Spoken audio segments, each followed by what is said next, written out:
Okay. Hey everyone. Sweet Jesus. It's been 84 years, y'all. It's been 84 years.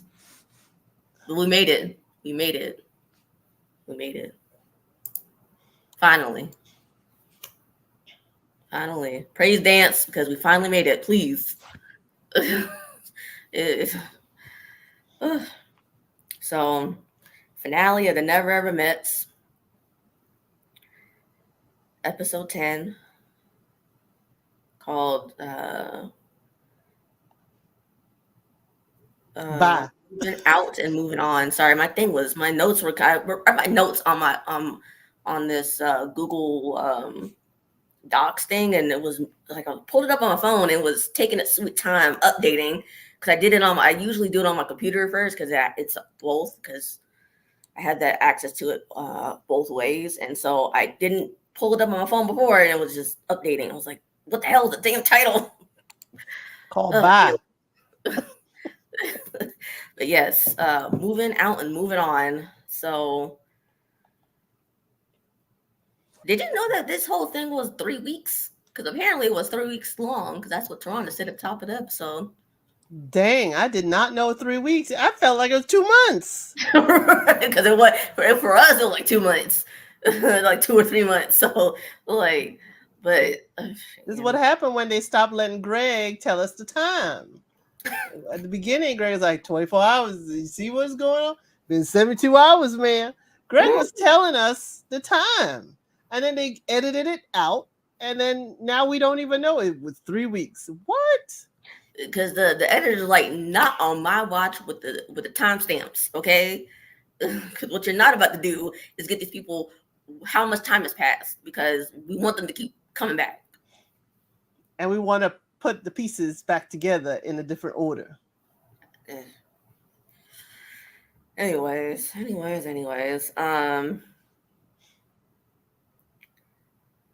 I know Jay did a last night on hers that she was doing from the beginning of the episode to the end. So I'm gonna go a little bit differently here and go couple by couple. Girl, we Uh, didn't. We ended up doing something different. 'Cause usually I decide which I usually don't go off based off of what Jay does usually, but I was like, you know what? I think it might be a little bit easier to kind of go couple by couple. So let's do just Diamond and Aaron H since they were at the beginning of the episode. Um, and forget the siren in the background if you can hear it because I don't know what's going on. Um, That's the universe saying because they were wearing red, so they needed a siren. but yes, no, let's do Diamond and Aaron H. And we can even go so far as to say what happened at the very end too. We're not gonna hold that off to the very end. So she says yes, no surprise. Knew she was gonna say yes. Um, and what got me though was when they got back to the house. They got back to the house, and not nobody was happy. I was like, I would have laughed if it wasn't so sad. I really would have. I would have laughed if it wasn't sad, but I was like, "You going out sad, sis? I'm sorry. Ain't nobody care because you pissed everybody off in this house talking about you and Aaron H. Because talking about like uh Joanna is fake as hell because she's leading Aaron on and she's dapping it up with Chris all through the house. And it has more chemistry with both Chris and your daddy, Aaron. So it's like, come on. And then she getting all up in Sandia's business too. I mean, she kind of put that to the wayside because I mean, she kind of, I mean, yeah, she kind of put that to the wayside at the beginning of the season, but she was still talking with Sandia and all that stuff in the beginning. And I mean, I don't really think Sandia has any ill will towards Diamond, but I mean, everybody else would really care less about that diamond ring. So, I mean, yeah. What are your thoughts on them as a whole? The song is "Diamonds Are a Girl's Best Friend," and that's about the only friend Diamond had in the house was the ring on her finger because everybody couldn't care less. I mean, They could not care less. And the thing is, you've got to develop a relationship with people for them to feel, joy for you. You got to develop a relationship. It doesn't have to be all chummy chummy. It just has to be goodwill. And, depending on how you even share your good news, and we know this with friends, depending on how you share your good news, people may receive it as you being cocky. They may receive it as you being, showing off a little bit. So, even when we may, are able to leave our job for a new job, the friend who is unhappy at their job, they may congratulate you, but they're in a space of, I ain't really happy for you because I'm kind of stuck where I am. So you got to develop the relationship and develop how you speak to people. And for Diamond and Aaron, the ship has been sailing away to shore. They've been sailing all the way out for a while. And when the house had a mutiny, they found themselves on the outside. So when you're coming back, asking people to celebrate with you, they're not really feeling it. So all the congratulations you got were, cordial. I was about to say tepid, you know, That too, if you want to. barely warm, barely got a temperature. I mean, But I did say she was gonna say yes. I did say it. yeah, I was. I mean, yeah, I just kind of figured she was gonna say yes too, because I was like, this girl. I mean, knowing what we know now and how they're still not together. I mean, I personally thought that they would. They were both very desperate, and so I thought they would actually go all the way. Personally, but I for sure knew that they were gonna. They were like she was gonna say yes because I feel like she's, like I said, desperate. Um, but anyway, we'll get to the whole mess with them in a But minute. But but that the whole scene thing was just like The Color Purple when Sugar Avery was showing her daddy, "I'm married now," and Daddy kept whipping the horse and didn't even look. That's what I thought when everybody's like, "Oh, well, congratulations," especially when Josh left the room. It's like, he said, "I'm okay, going to take me a nap." y'all disturbed my nap for this. Okay, congratulations, bye. Uh, They were so unimpressed, and it was. I really I would have laughed if it wasn't so sad. I really would have. I'm not even gonna try to lie about that because that was terrible. That everybody just was like, oh, I mean, it's like they knew Aaron H. It's like, okay, this is like what the fourth, fifth ring he done bought in his lifetime. It's like he should be used to this. How excited are we supposed to be to something he's used to doing? Ooh. really, it's just terrible. And then so when they go around, when Diamond goes around to everybody else, she then sits down and goes to talk to call Irene. Oof. Irene was like, congratulations. Irene put the phone on the counter so you can look at the ceiling because that's where her eyes were rolled up. Her eyes were all the way like, what in the world you call me and got this man on here? And I doubt, I doubt Irene knew that Diamond said, I'd give her up. Right. She knows now though, probably. I wouldn't put it past her Irene, now. Irene, So could you leave a comment in the chat? please. Could you Because leave a comment as to how you felt when she said she would give you up for this man? and I said this last night on Jay's Live that Diamond and Irene's relationship feels very transactional because Diamond had said in the beginning of the season that she doesn't deal with women because they're petty and nasty and all this sorts of stuff. And the only reason why I could see at least because it made sense to me last night that the only reason why her and Irene have been friends for so long. I don't remember how long they've been friends, but it seemed like a long time, at least like 2 or 3 years or more. So the only reason why they've been friends for that long is because she feels like Diamond, or I should say Diamond, feels like she can get something out of Irene. So that's why I said they're very transactional. And that's the only reason why she has her as a friend, because Diamond said out of her own mouth that she doesn't like how women move because they're just drama filled, petty, and yet as we saw on the show, she's the most petty one, which is the ironic part. So, I mean, she could recognize petty. Petty recognized petty. Sorry, I'm sorry. That was a little robust. No, I'm basing my voice.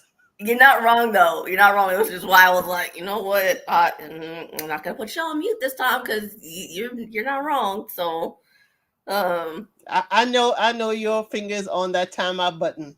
No, no, not at all. I really wasn't about to do nothing because I was like, you're really not wrong here. So,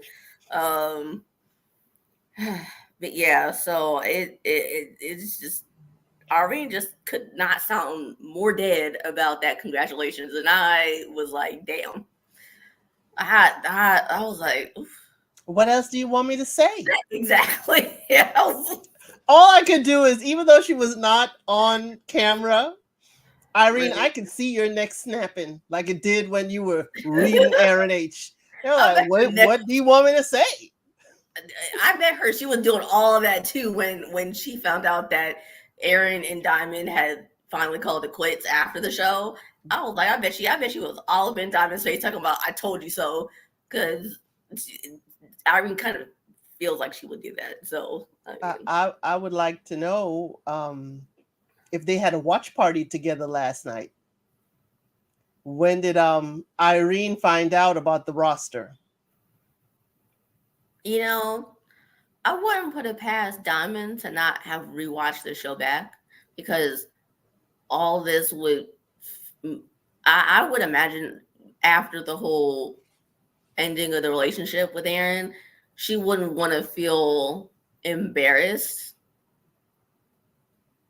But I mean, I don't know if that makes any sense, because I don't know, because it's like, I can imagine that she would feel embarrassed about, like, maybe she would look at all the things that maybe he was displaying that was weird, and she wouldn't want to be embarrassed about watching it back, maybe. So I wouldn't put it past her to not have actually watched it. She should be embarrassed with how she treated people, not about him. She should, but that part I don't think she feels embarrassed about. Him and how he treated her, and how and all this stuff, and how he treated her friends, her sister friends, I think she would feel embarrassed about, but not how she treated people. I don't think so. And how Aaron's daughter was like, Daddy, who this woman? Girl, the Color Purple references are coming out today. They were wearing red, but the Color Purple was all over this. Look, last night on Jay's Live, I literally wrote, Ayana said, Harper, who is this woman? And Jay literally said it as soon as I wrote it out. So Daddy, who this woman? What happened to it? It became the as I said in there, the DMX second verse to what these ladies want from her. You know, she was listing out all the names. At least 3 Kims. I mean, dang, the daughter just let everybody.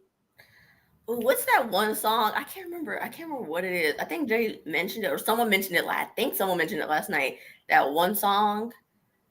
Oh, I can't remember what the hell that name is, but I mean, where the guy was listing all of those women or what. I can't remember. That's what I said. The DMX song what That these that was it. bees want from an N-word. It's Well, no, I think DMX it's a different song, but with I'm thinking Cisco. okay, It yeah, was that Keisha. yes, that one. I was That's why I like, said at least 3 Kims. uh, Tawan. it I'm sorry, that is my song. I would blast it. it was terrible. I was like, and she said gonna give her. I didn't hear who he said at first, or who Ayana said at first. I was like, wait, what'd she say? Because they were bleeping out the name, Yes. and so I was like, what? Wait, huh? I was like, what are you guys talking about? Like, I didn't even realize what that what because I was actually trying to pay attention because it was like it looked so juicy, but then I was like, then you guys said it was like, It's like they said Monica, and it's like Monica's the only one who gave permission for her name to be on the show. ugh. And it seemed like she said others because that was like, who these people? I was, Not who this person. So she had to say multiple names. But again, I was like, child. you know, raise a child in which they should grow. And your child just put all your business out on television, Front Street. Uh-huh. I mean, come on. I mean, I never had a relationship with my dad, but the player in me is like, don't call no names. Just say, Daddy, this mean you gonna settle down now? Because Ayana is kind of me though, because I would be like, well, you didn't tell me not to say nothing, so Why I I mean, gotta tell you you grown? Wait a minute. The playbook is solidified. I don't have to teach you not to be calling other names in front of another woman I just got engaged to. You being petty now. it's someone I didn't even because it clearly she didn't know this Diamond because it's like, I mean, Clearly. so that's why I'm like, Ayana's kind of me because I'm like, I mean, if you don't tell me not to say nothing, I'm gonna say something because I'm like, well, what about this girl? Like, I mean, maybe that's just me and my toxicity, but I probably would. I'm not gonna lie, I probably would. So Yeah, but I know it's being recorded, so I won't embarrass my dad. I'll just say, hey, I look forward to meeting you, Diamond. I wish we had more opportunities to communicate so we could build a relationship. But we're gonna have to learn who we are to each other and to him. And then, Daddy, call me when you're off camera because we need to talk. That's about as much drama as I would give you. You need to call me off camera because we need to talk. And then you're trying to say, oh, if these ladies, ladies who like me and want me, they go to my family. They go to my mama and my kids. It's like, okay.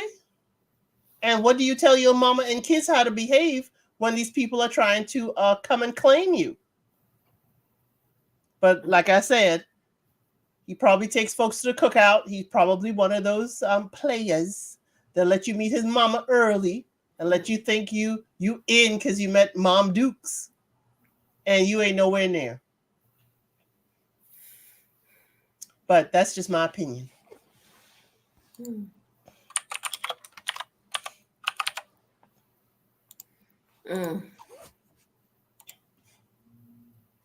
But yeah, I was, oh Lord. And Diamond fell for it.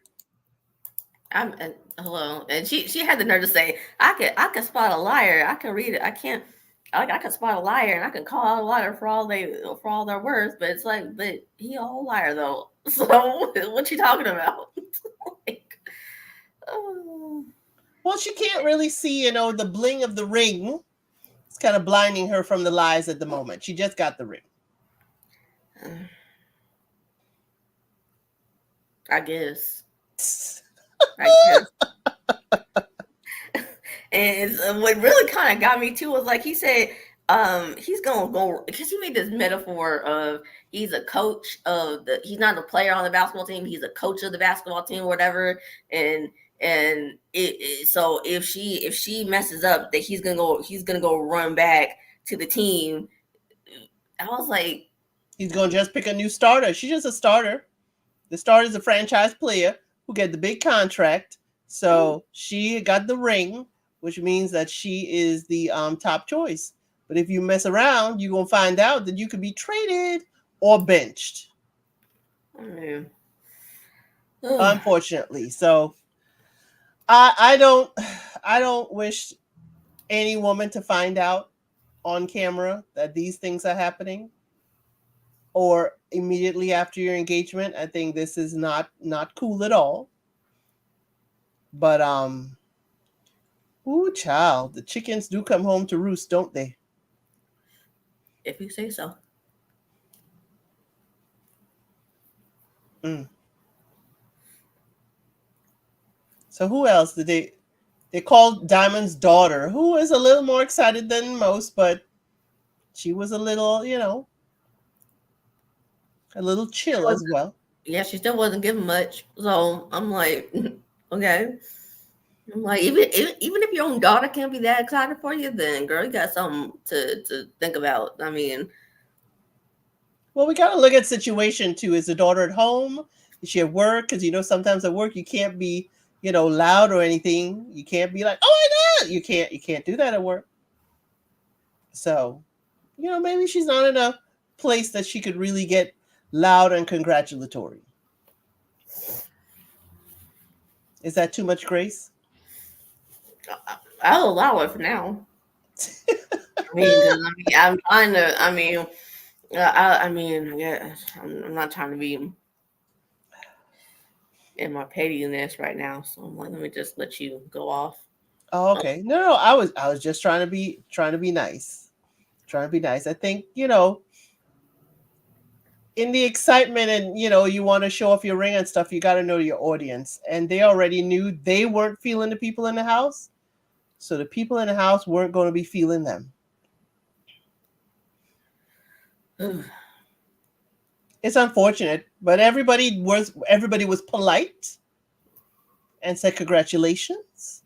You know, everybody said something.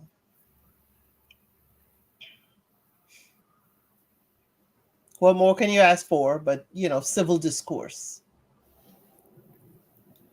Exactly. And then I don't know. It's just jeez. Shay said, "Give me a trash can."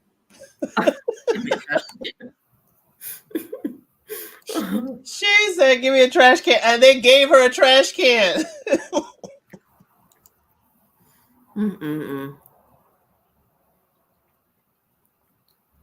And then what's even more is that during the dinner that night, when Tarana came up and said, we're gonna give one couple a $5,000 gift card for furniture, and could, um, could we could we rewind to the plate to the dinner? What was for dinner?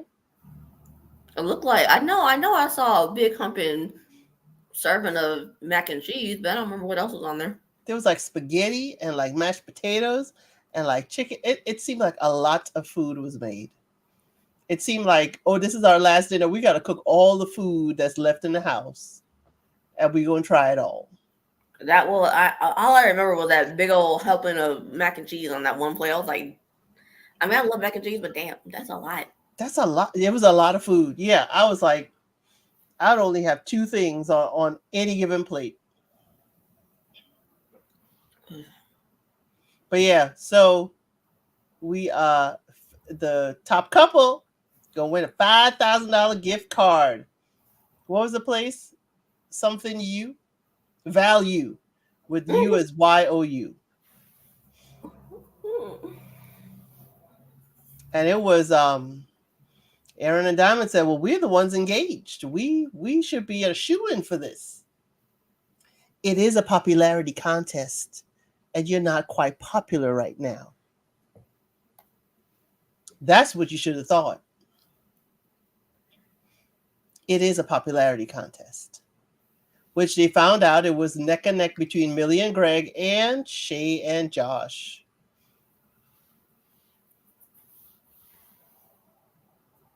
It's the delusion for me though, because I'm like, he really was sitting up there like we deserve it because we just got engaged. It was the absolute delusion for me. I was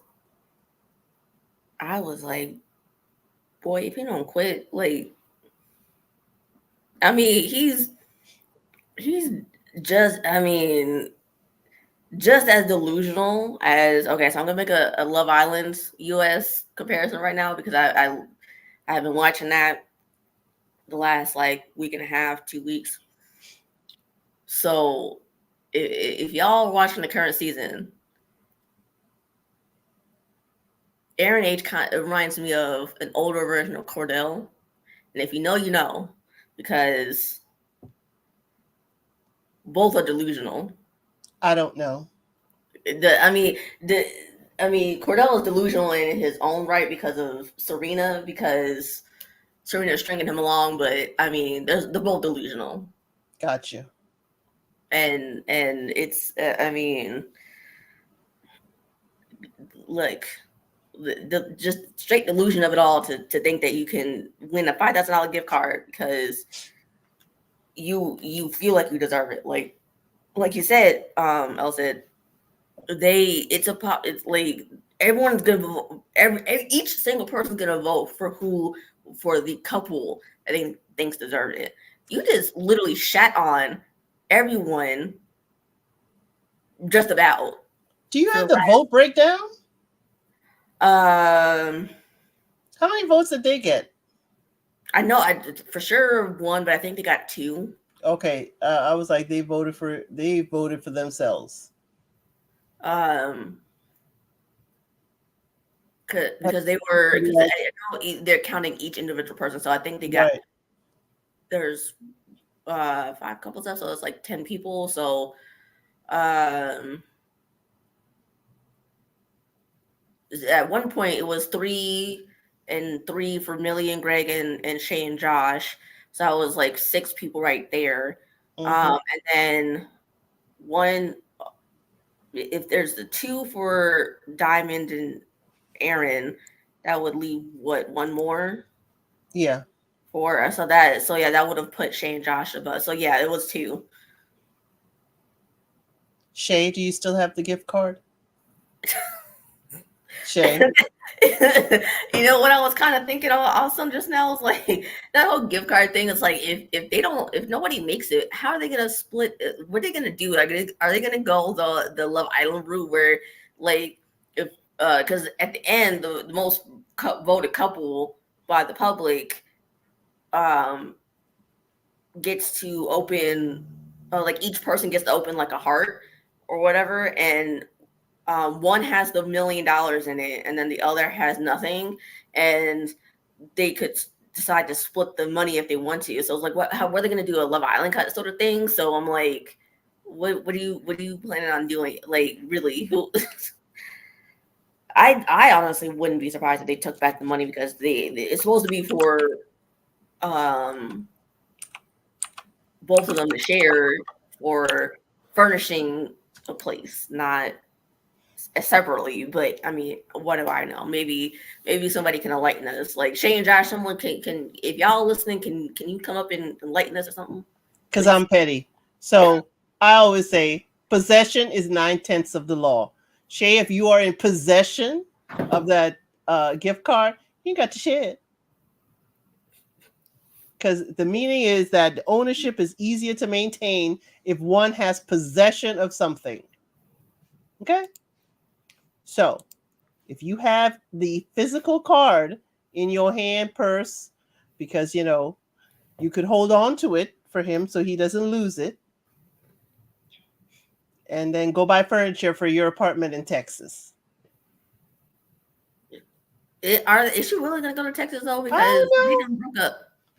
That don't mean she can't move to Texas. She is unencumbered. She can move. She and her sister can move to Texas. She can move wherever she want to go, or she could stay home with mama. Mm. But yeah, I'd like to know if that was split. But or it could be like The Price is Right, where you could give the prize back and you could collect the money. It could be whatever. But I just, my petty, you know, and my, you know, financial background is like, well, where'd that money go? Since they ain't together, where'd the money go? We digress. We're going back to Diamond and Aaron, so we digress. Well, we were talking about them and the game and the table, and they But didn't win. But I wonder why does Aaron H want the gift card when he keeps telling us in these YouTube streets that he got some money. He gets paid. He has businesses. Why are you salty about a $5,000 gift card? because he wanted to one up these people and show that they're the best, and see, we done told y'all that we're the best. So it's just petty that was coming out. So, but what also what killed me was, so after the whole win, after Shane Josh won, Diamond started talking about versus, and they zoomed in on Aaron J, and he looked like he was dead asleep. I was like, they're so wrong for that. I was like, the producer is so damn petty. I know they know they wrong for that. I was like, now I know. Some people were looking at the bottom of their wine glass or looking away. Because they kept going back to Aaron J, and I was like, that had me dead. I was like, why in the world are y'all so petty? Like, it's good petty. It's some good petty. I guess so, because it did their job of making me laugh, because I was like, oh, that was terrible. Absolutely fucking terrible, but I was here for it anyway, so well, it was, yeah, they had quite a few funny moments. Once the house had a mutiny against Aaron H and Diamond, it was a wrap, and people's facial expressions and body languages were funny as all get out. Really, really funny. It was real funny. I was like, ooh, we have a mutiny on our hands. The sailors have taken over the ship. But yeah, for me, it's the trying to put yourself above any other couple when everybody's in the same position. Everybody's in the same position. And you realize just because you've gotten a proposal and a ring from someone who is very practiced at it, I might add, doesn't mean you're going to get to the altar, and doesn't mean you're going to have a solid marriage and relationship. So she messed around and found out. That's exactly what happened. Humble pie is tasty. I mean, humble pie is tasty. Not for the person eating it. Well, I mean, yeah, but if you're naturally humble, you wouldn't think that the flavor is off. But that's the thing. Diamond's not humble though. She will think that flavor is nasty and want to spit it out. So that's the only thing. I mean, I'll agree with you that if you're a naturally humble person, you will think it tastes fine. But for someone like Diamond, it'll taste like dinosaur poop. And how do we know what dino poop tastes like? I assume it tastes like. Sorry, I was thinking in my head that scene from Jurassic Park. I know. I had to pull out. I was like, okay. Anyway, so that was Diamond and Aaron H. Ooh. But in the 4 months later, though, she was talking about what exactly? Did you just fake cry? I'm gonna fully support you being petty right now. I don't care. Just do it. I love it. So she was, she said that that their relationship hasn't been a relationship since they left, and that he still has his exes as friends and regularly talks to them pretty much. So they bring him on to did they bring him on to the conversation with Diamond and Taronda? 'Cause I don't remember. I don't exactly remember that part, but I don't think so. okay. Then never mind. But either way, he said Taronda asked him if he was going to give up his friends, his ex friend, his friend exes for Diamond. He's like, nope, not a one, not in this lifetime, and not in any lifetime. Brings to mind the Houdini song, "Friends." How many of us have them? Friends. Yeah, he keeping his roster. He keeping it. It sounds like a man keeping his little black book. Shout out Kojo. A man who's keeping his little black book and refused to give up the other women that he's entertaining. That's what it sounds like. Unfortunately, when you do enter a marriage relationship, you have to make some sacrifices. And sometimes some friends cannot go on every journey with you. It could be, education, it could be work, it could be family life. Because sometimes when you have a family and kids, the friends who don't have kids may not be able to understand or be a part of that journey. You welcome them, but it's just you're on different paths.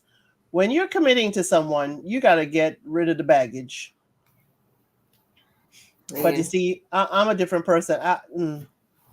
My exes and I aren't friends. We could be in the same room, be friendly. I could be cordial. We could be at the same party, whatever. I'm not going to give you the cold shoulder or anything, but I ain't calling you up to chat. Exactly. None of the men I've dated, I'm still friends with. Hell, I don't even know where they are, to be quite honest.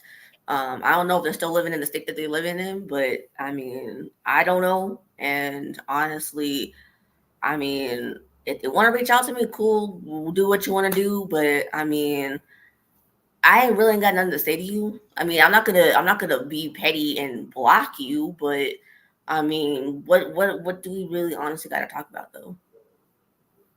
So I really don't know. And you have to understand too. Excuse me. You have to understand too what your fiance may be feeling when you have this relationship with people. And you have to see how these other women, how they may be sharing their relationship with you to her. They could be there to break y'all up. You have to analyze your roster and see who needs to be traded to another team or who needs to just be retired, because it's not a very safe feeling. And I wonder if Diamond had exes as such, would he be okay with it? Would he be okay with her calling her exes and chatting with them? Would he be okay? I find that for a lot of people, the answer will be no. Especially, and please don't take this the wrong way, but not you specifically, I'll say, but for men specifically, they wouldn't be okay with it, because I tend to find that a lot of the time, most men can't handle that.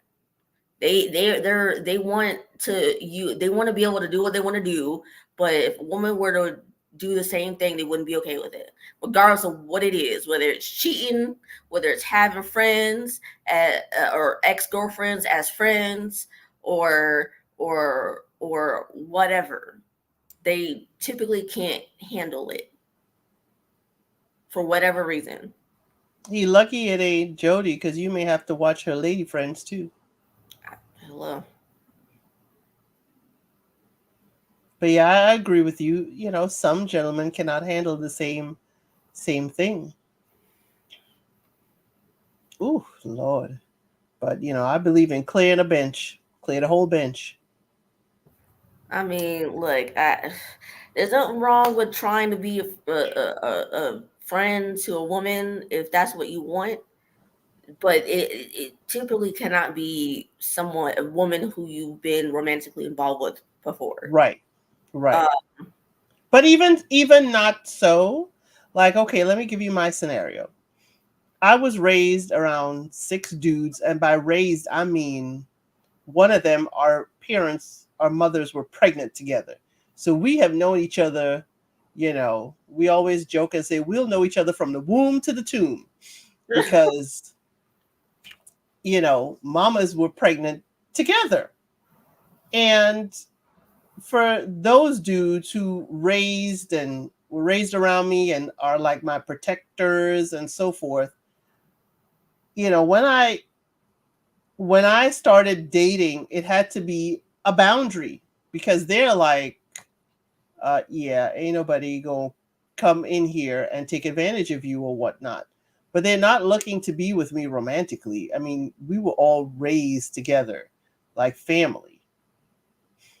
They went off and married and had, wives and such. And their girlfriends did think of me as a threat or, they didn't like me being the girl hanging around. But once they see us interacting, they were like, oh yeah, that ain't nothing romantic. But I have to also look at any man that I dated, like, I can't be as cool with these male friends as I would. I have to create a boundary. We can't be like hanging out late hours, just hanging out, because it could, be misinterpreted by my significant other. What I have done is have the significant other come and hang out with us. When the fight's on and we at somebody's house, you need to come too. You need to see how we hang and how we roll, so you can feel comfortable with me being around my friends, but it has to be a boundary.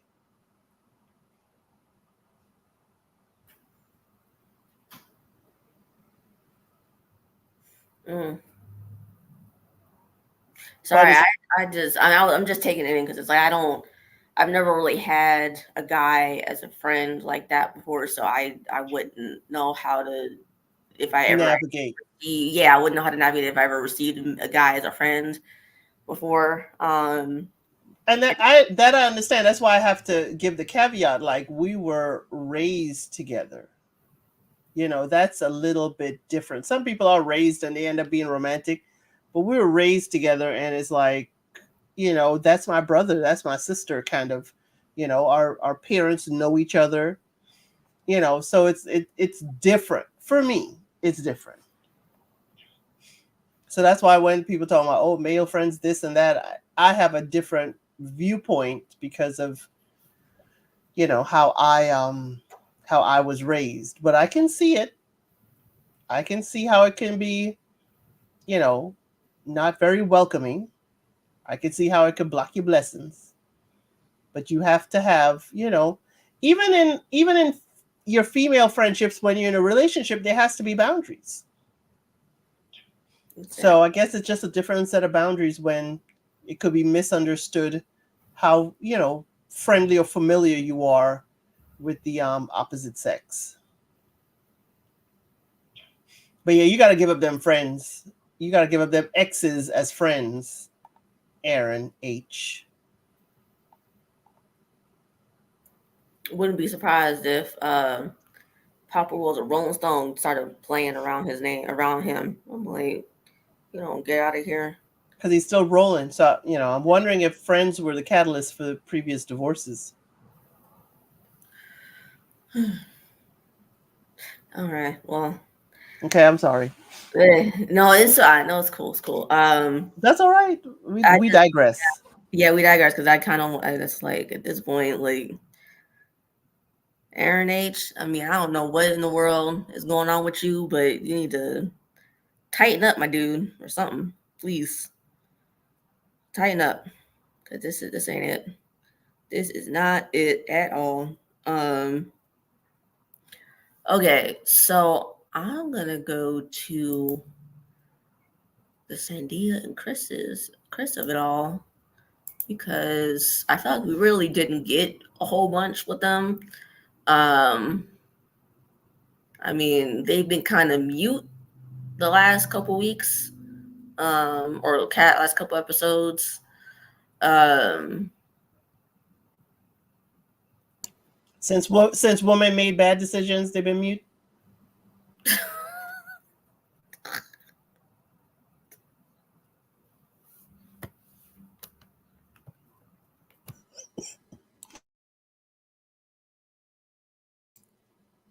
I'm sorry. What else could he say after that? Production was right. Don't show Chris saying anything else. That was gold. That was editing gold. Leave it there and just let the world think Chris is forever thinking women can't make good decisions. And he already used up all of our date budget for his big dates. So we don't need to put him on camera anymore. I like Chris though. I'm sorry. I'm sorry. I like Chris. Chris is, I guess I'm like Jody. Chris is my boy. I know Chris's. And it's like, Chris has the great potential of being, a reform player. Potential.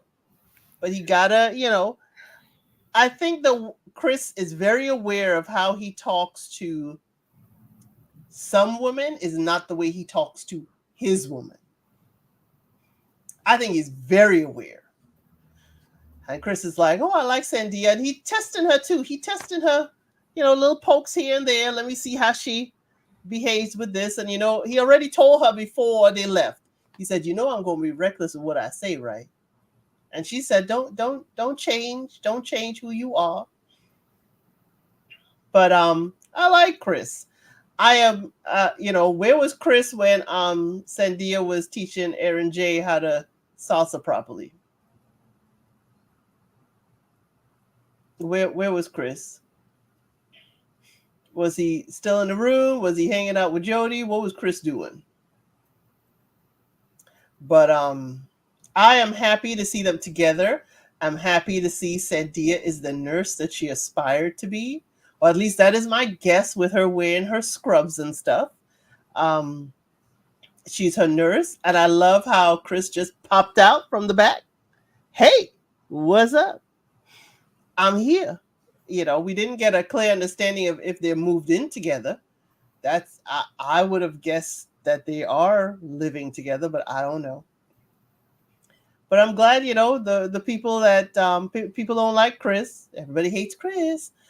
People don't like Chris, but they seem to be the only one still standing 4 months later. Now, this is 2 years later now. I'd like to know their status now.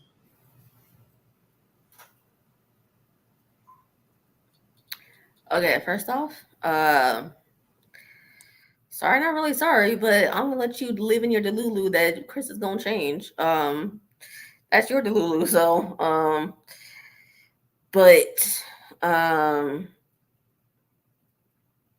mean, I'm looking at Sandia's page right now on Instagram. I know it's the day after that the last episode aired, so I don't really, I guess, expect to see too much of him right now. But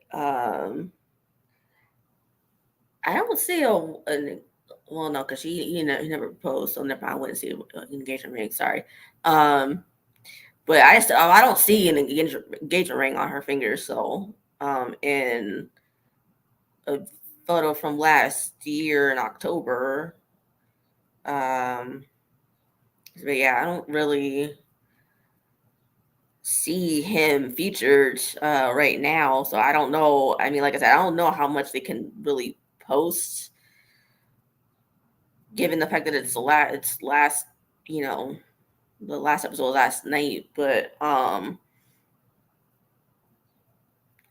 I don't know. I mean, I really am not that surprised that they stayed together at the end of the time in the house and 4 months later or 4 months after the fact. So they're comfortable. Both of them are comfortable. Yes, they are, because Sandia is in her delusion, expecting him to change when he's not really going to change. I don't expect him to change. They're both working a night shift.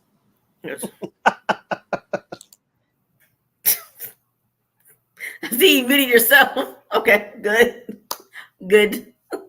But really, it's not that surprising that they stay together, because it's just she's really. She's still giving off doormat to me in some regards. She seems to be a little bit more comfortable saying some stuff to him that she doesn't really like, but she still seems very doormat-ish. Is it Uh, because she says things gently? That she's not rah rah rah? no, it's just she seems because she's kind of like me, I guess you could say, where we take a while to say stuff. So maybe I'm talking about myself, but here, but she seems like she just takes way too long to really speak up about certain things and or whatever, and I don't know. It's just because I refuse to believe that she didn't hear this stuff because they were what, a couple months together, like no more than like 5 or 6 months together. So because I think they had the shortest amount of time together before they went into the house, um, and I refuse to believe that he didn't display this before this point, before they entered the house. So that's why I'm saying that she seems more of a doormat. Um, because you can say stuff, you can say things that are on your mind quickly without being all rah rah about it, and you can say it in a assertive manner without being, like I said, all rah rah about Like she said to Millie when she didn't like calling, people out of their name. But is it that we were basically fed that about Sandia because she didn't have much camera time? Or is that who she is? it. Maybe both. It could be both. Uh, Okay. I won't say it is one over the other. It could be both. Um, because she this is how she naturally is. She maybe didn't get as much screen time. Um, Gotcha. so one fed the other. Essentially, is what I'm saying.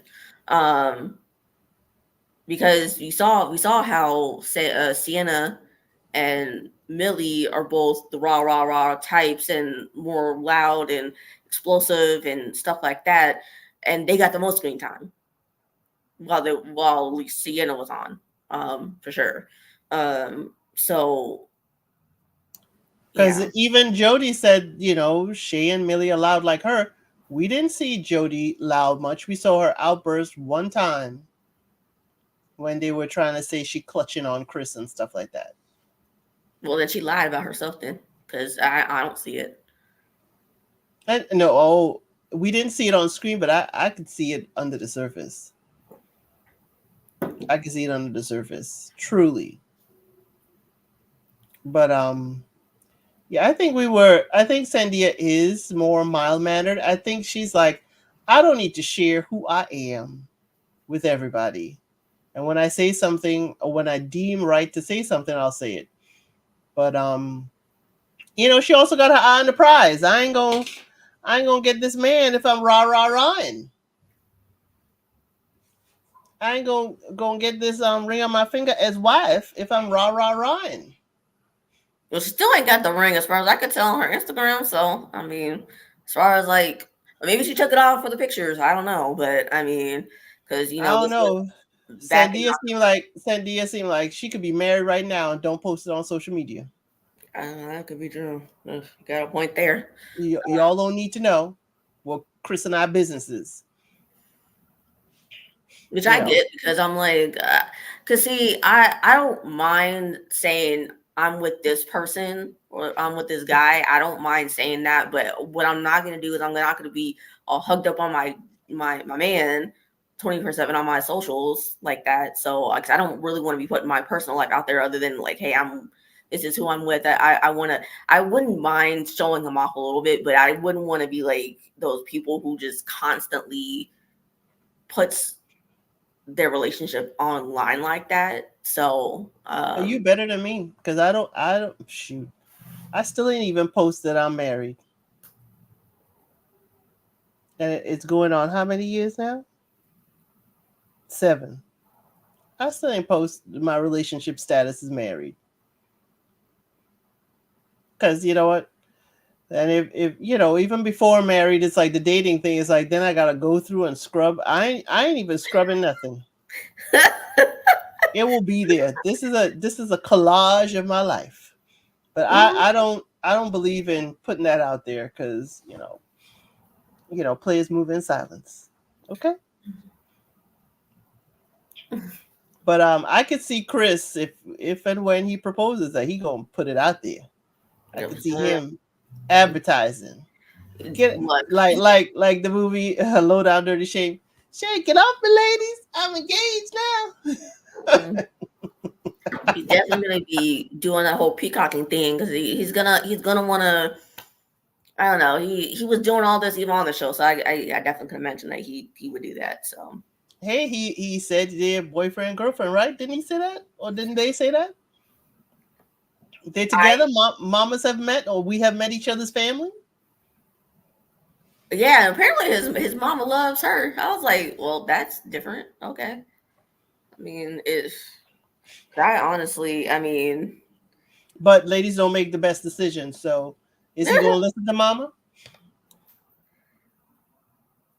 I mean, at least he's better than Isaac from Ultimatum South Africa because he sure did hide his girlfriend for 2 years without ever letting her meet his family before they came together again. So that was just like because he let some other woman see his family member before his actual girlfriend. So I will kind of give Chris a little bit of props here about how he allowed his I don't even know if he because I don't even know if he said girlfriend, but he could have. He may have said it just to agree with her, but I don't know. Maybe that's just me and my. That's why I think Isaac and Ruth from the Ultimatum South Africa were situationship. Mm-hmm. Long distance situationship. But yeah, I was my heart warmed that they were still together. So it will be interesting to know if now 2 years later, if they are still indeed going strong. I would like that for them.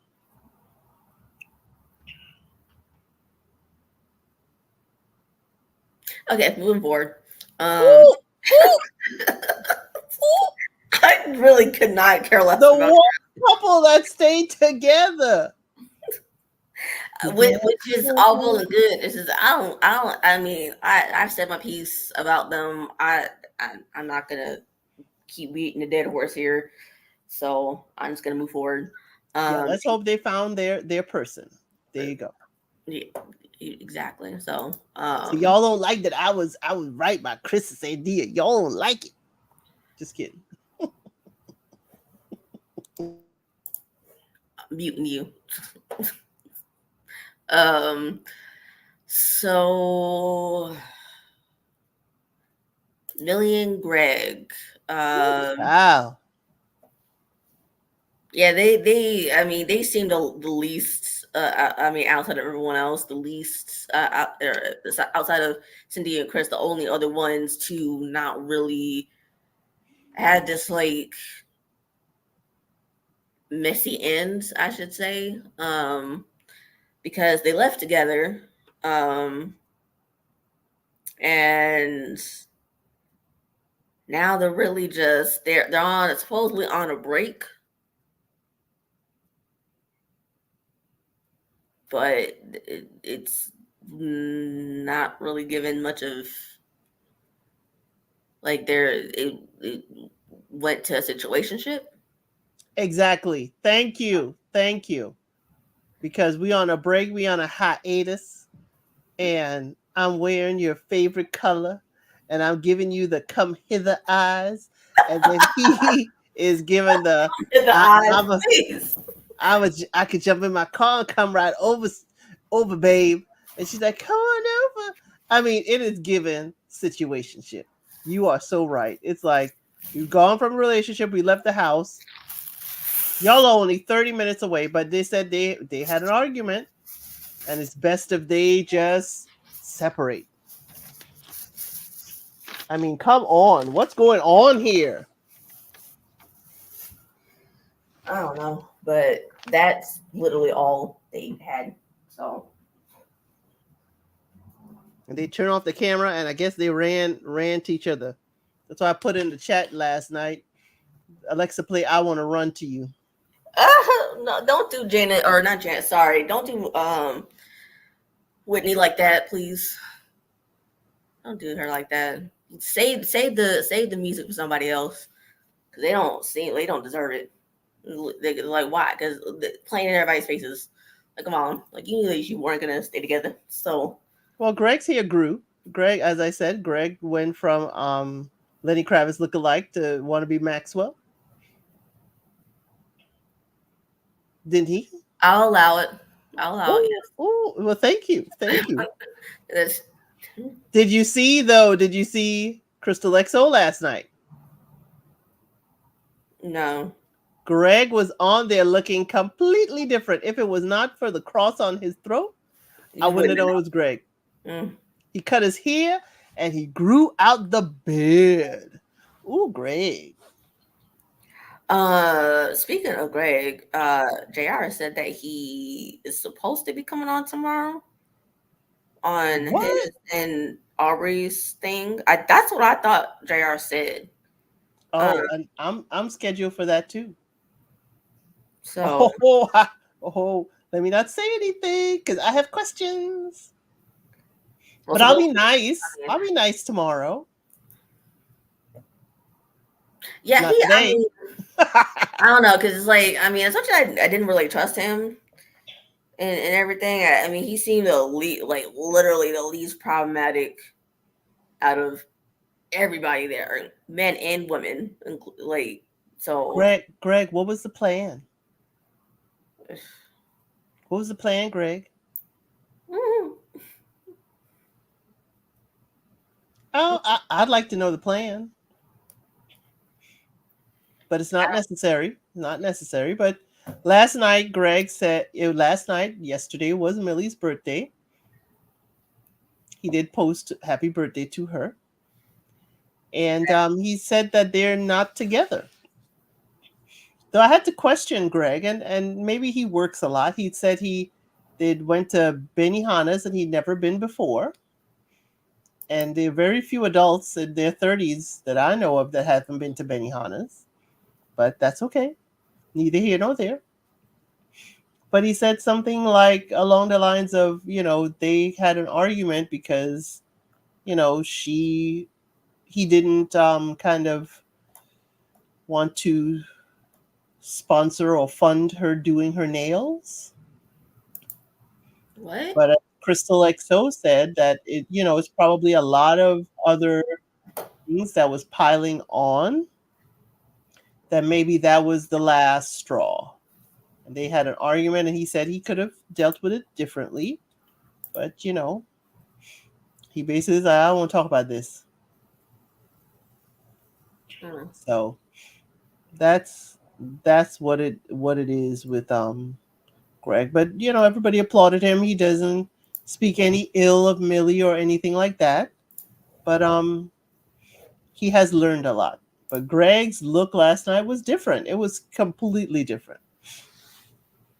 Yeah, I saw the I was just looking at YouTube and I saw the little picture that she had up for a thumbnail. He has the beard and then the close shaved head. So I mean, I don't know if that was still what he had going on in the video, but yeah.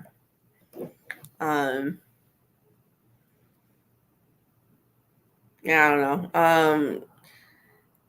Maybe he just does. He just the reason why he doesn't have the plan is because he was looking kind of cute. But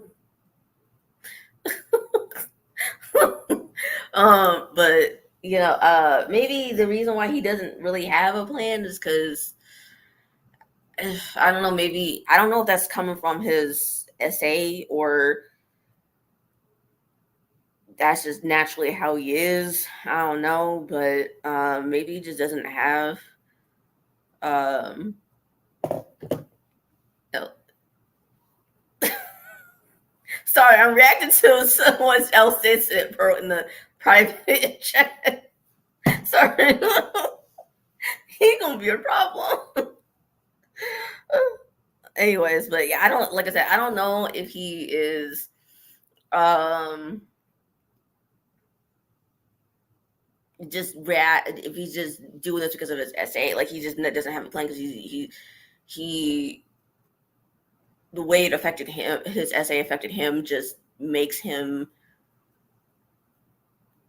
freeze or not, just really just kind of go through the motions or something. I don't know if that makes any sense or what, but or if it's just the way he's set up from before that happens or what, but I don't know.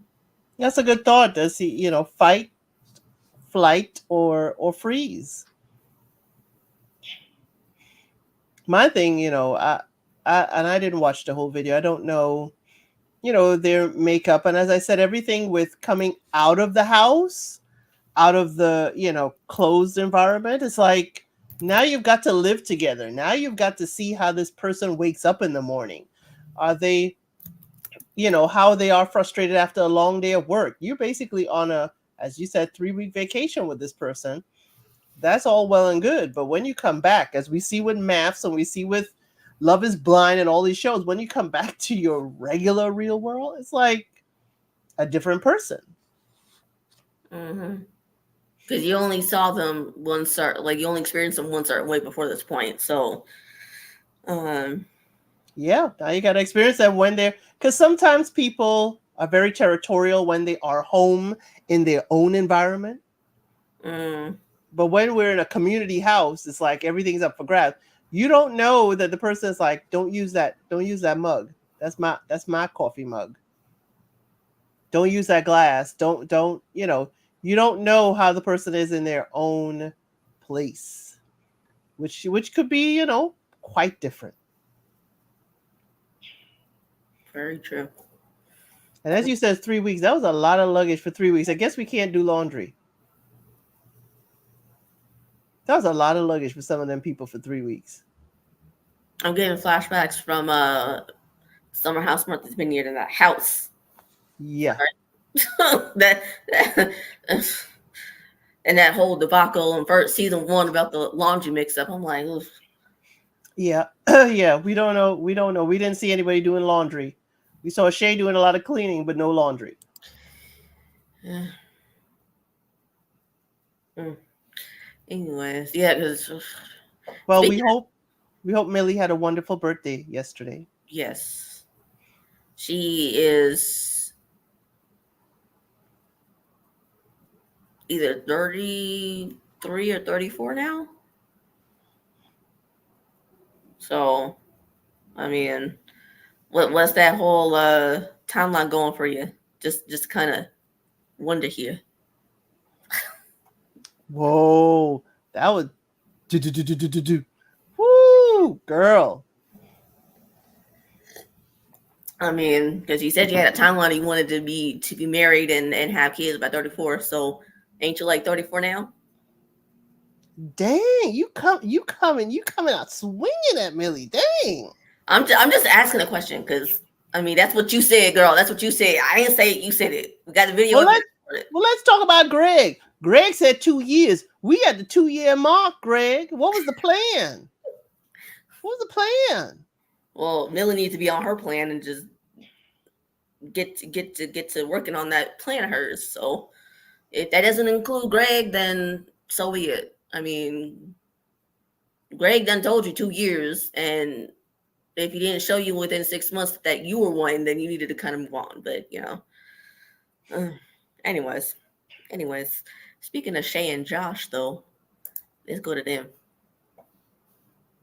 Ooh, Shay been letting out the extended clip in these comments and in these YouTube and social media streets. Really? Ooh, child. I mean, I heard about the fight with her and Diamond on that Facebook group, but what is she talking about? Ooh, she came after another YouTuber. I don't want to say the name. Don't even I'm not going to say the name, but that YouTuber made comments Ooh. about her appearance. Oh, right. I get it now. Okay, never mind. Yes, and I'll get it now. Shay said, I have a reason for why I am the way I am. But what's yours? Mm. Oof.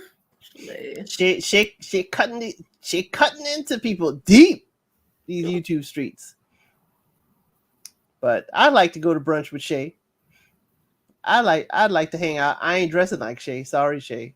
I can't wear those outfits. Sorry. Girl, that one outfit from the first date with Josh and Sorry, Shay. Your dresses are like sleeves for me.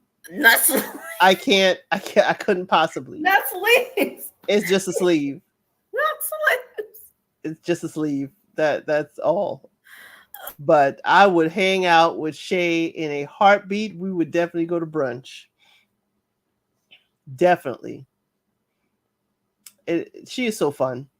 But yeah, Shay and Josh, they were the last couple to leave the house. I wish, just like how I wish they had a way and a moment where the couples did have a moment to talk to each other, reminisce, and then decide if they're leaving together or not. It's kind of like arbitrary. We kind of like knew they were leaving together. It wasn't a, hey, Josh saying, "Hey, Shay, would you leave this house with me, us together in a committed relationship?" And then she's like, "Yes," something to make it more formal and more of an understanding that they're leaving still together in a relationship. But they were the last couple to leave the house, and they decided to leave together.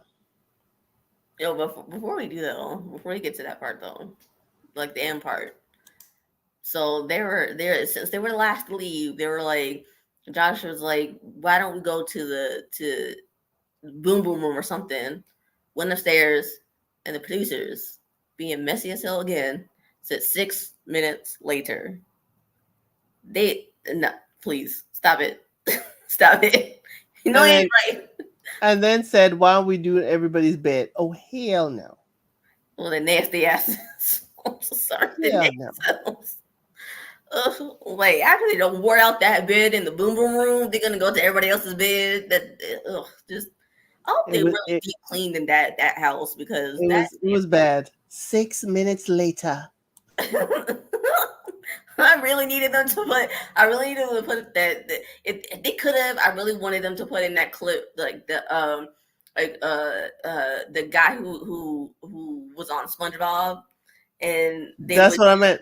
Yeah, I really needed 6 minutes later. Yeah, please. I need him to put that in there because I was like, come on. It would have been perfect. It would have been so perfect. But anyways, well, they had a schedule to keep. They had a plane to catch, so you can't expect a lot.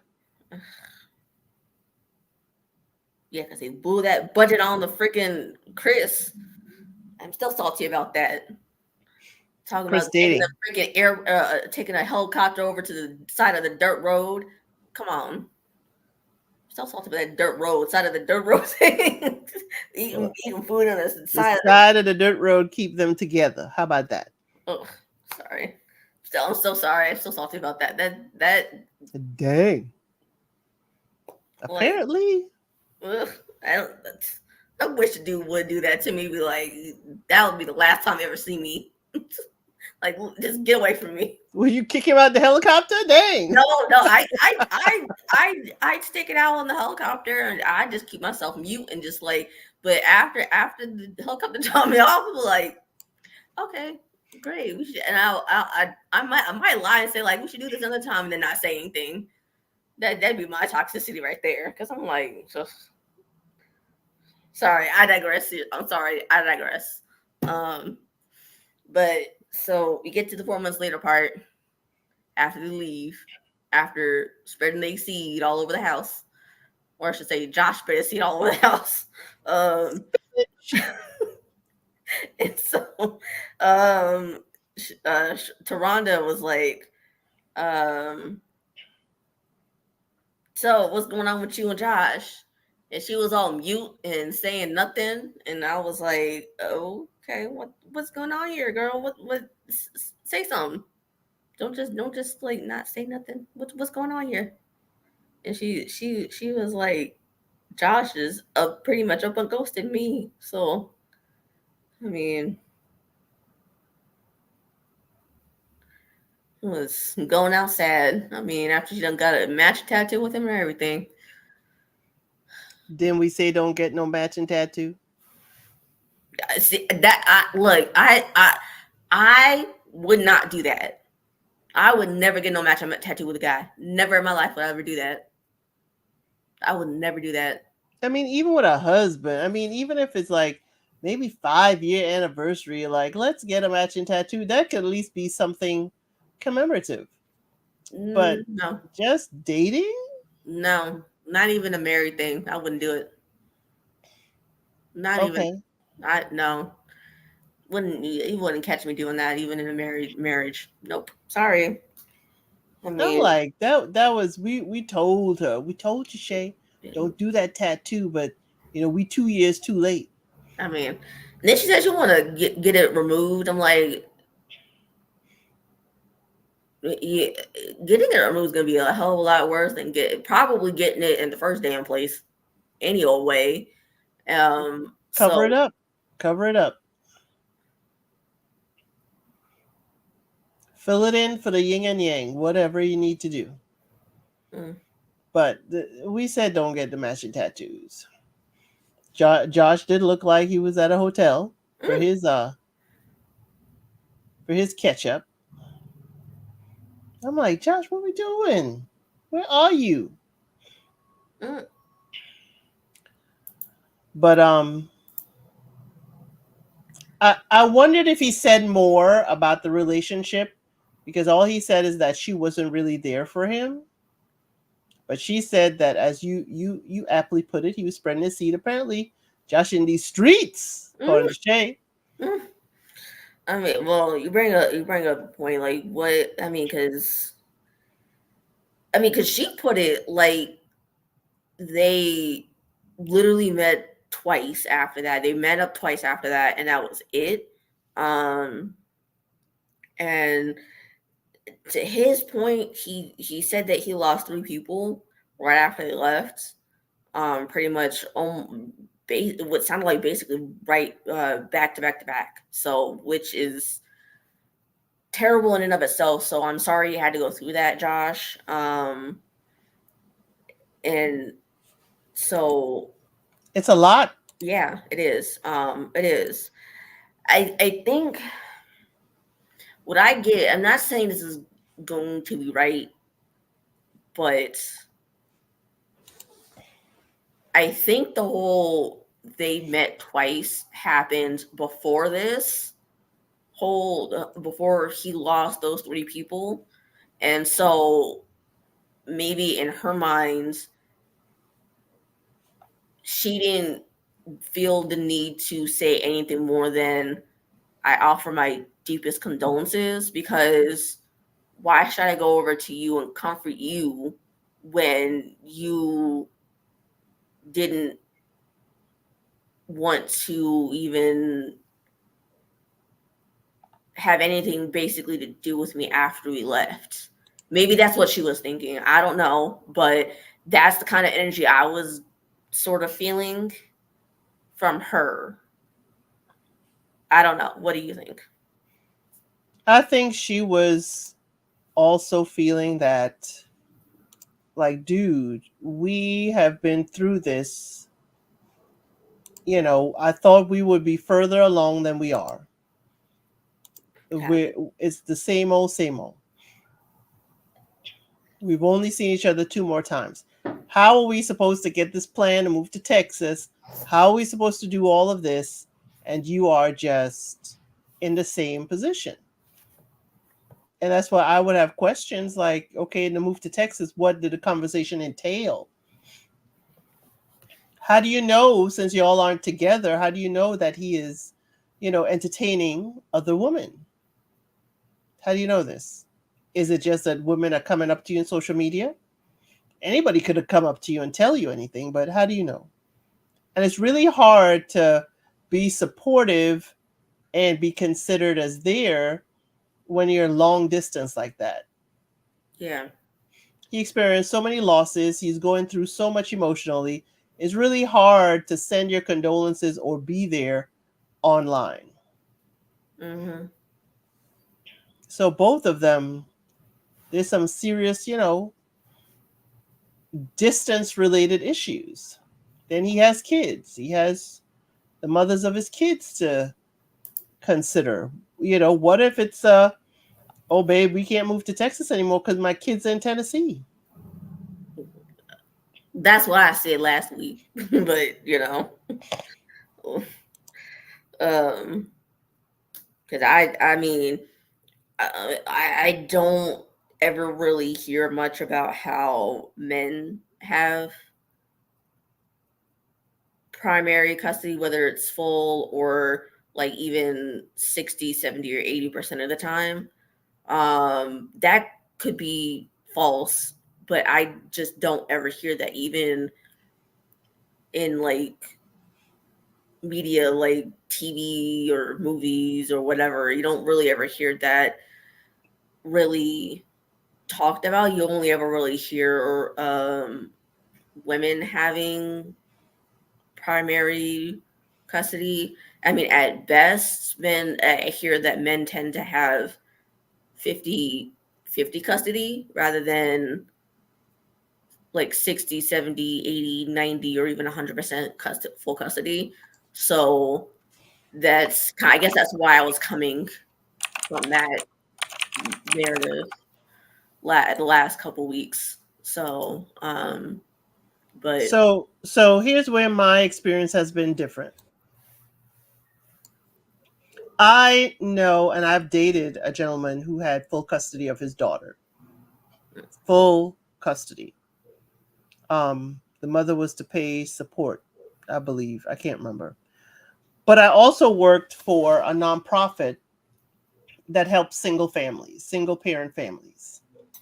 And there was a huge uptick of men coming for services, and they were the primary custody.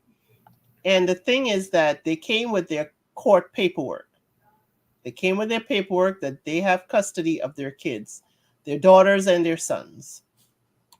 And I would say the uptick is, and how we related it at the nonprofit, a lot of the women were incarcerated ooh, and the men took custody to raise their kids. So you can understand that there's an uptick in the incarceration of Black women as well. So, well, while it is not usual, there are a lot of men out here. I remember a girlfriend of mine was dating this dude, and he had full custody of his son, and she didn't believe him. And I was like, it's really, really different because society leads us to believe the mother always has the custody. And if a man has custody, we need his paperwork. mm, That I always, stomp my feet on how unfair it was, because if the women have custody, we could ask her for paperwork too. Equal opportunity, but that's just me. But yeah, there is, and maybe it's because, I'm here. The agency I worked for was in Atlanta. We just had a lot more single dads coming for help, and they had their paperwork with full custody. And as I said, I dated someone who had full custody of his teen daughter. Or he had full custody of her when she was in single digit age to she's grown now. But there is a segment of the population like that. That's why I questioned it with Josh. I don't know, that he could possibly have custody. And let's think back in the day, and we saw it in what was it? Oh my God. Boys in the Hood. I'm gonna send you to go live with your daddy. There are times when, mothers, have the fathers raise their sons. Back in the day. It's like you're gonna go live with your daddy. So that's why I asked the question with Josh, because there is a segment and there's a possibility. And unfortunately there's the caveat of some where the only surviving parent is the dad.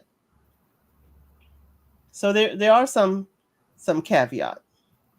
So that's why I asked. I just have had experiences with men who have custody of their kids. So I don't know Josh's situation. That's why I wanted to put out the possibility that maybe Josh has custody of his kids. And if he doesn't, then he really can't leave Tennessee now, can he?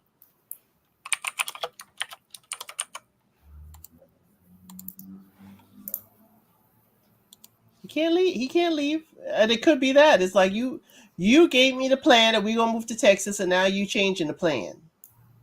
Because you can't leave Tennessee. I'll be upset. I'll be upset. I hitching my wagon to your caboose. Well, yeah, and that's why I questioned it, because I was like, 'cause I was explaining like a couple weeks back, like, or whenever I come from a household where my parents divorced and I live with my mom, um, because she had full custody, because my dad only had me and my brother, my older brother, even though I have um what, like, 6 other siblings. So she had full custody of me and my older brother. So um so that's why I mean, that's why I questioned, like, how is he just gonna up and move to like a whole other state? Because I was coming from that, mindset. I was just kind of like assuming, he didn't have full custody. And he really didn't explain it, so that's why I guess I also assumed that, because he really didn't explain the whole situation about if he had full custody or not. And so because he didn't say anything, I was like, well, then you must not have full custody of your kids then. Hey, he could have been selling pipe dreams. If I go and keep you in a boom boom room, I need to keep your head in the clouds. I mean, come on. I mean, really, it could be. You can't move. Y'all know we need that gift card. So We need that money. We're gonna cash it in for some actual cash. Like, right, and as you keep saying, it could be that because we don't know the plan and everything. It could be that Shay is just not understanding the responsibility of having the 2 kids. That's a huge responsibility. So I just it was sad to note, but I didn't hear anything other than she wasn't supportive when I had a lot of loss. we don't know. That's the whole reason, because he never really said. From what I remember, he never said if he had joint custody. So that's why I'm wondering if he even has sole, like, prior, like, majority custody, or even if he has sole custody, because I don't remember him saying that. So Yeah, how is he really going to move to Texas and he's got to then go to the courts and adjust his visitation plan. yeah, I mean, because even if he has joint custody, I mean, that going from Texas to Tennessee, even though they're pretty close ish, if you want to call it that, it's still a long way to travel. Because if she's supposed to have them 50% of the time, how is that going to work during the school year? Like, what are you going to do during the school? Because it's like you're 3 months in one, like, or 3.5 months in one state and 3.5 months in the other for school. Like, how's that going to work? if they're gonna have 50-50 custody. Online school. You really think a kid's gonna? I mean, mm, I'm just saying it can work out, but again, you got to go back to court and adjust it. You could have them all summer and majority of the holidays, and that may be acceptable. My thing is, you won't be there for recitals or games or different things that they may need you to be there for. That's monthly or weekly. It's just a hard position to be in. But yeah, again, I didn't hear him say anything major about the relationship other than he didn't really feel her support when he had all these losses. That's my thing. mm-hmm. It's like, well, what really went wrong? What, you're and I know it's going to sound real bad. It's like, okay, beyond your loss, what was it that happened in the relationship beyond the loss? Because you are not your losses. There's much more. Unfortunately, you had back to back to back. Exactly. And I think it sounded like it was all in a month or a month and a half. It was like, yeah, seemed like it was all around Christmas, New Year's. Mm. I fell for him. I was like, how do you celebrate the holidays after that? How do you cope? Mm. Now, are you using your grief to get with these other ladies? If he is supposedly going with the other women, I mean, right. So there are questions. I have questions. Like who got the gift card? I'm going to stick on that. Shay, post it online, please. Who got the gift card? just muting you. Stop.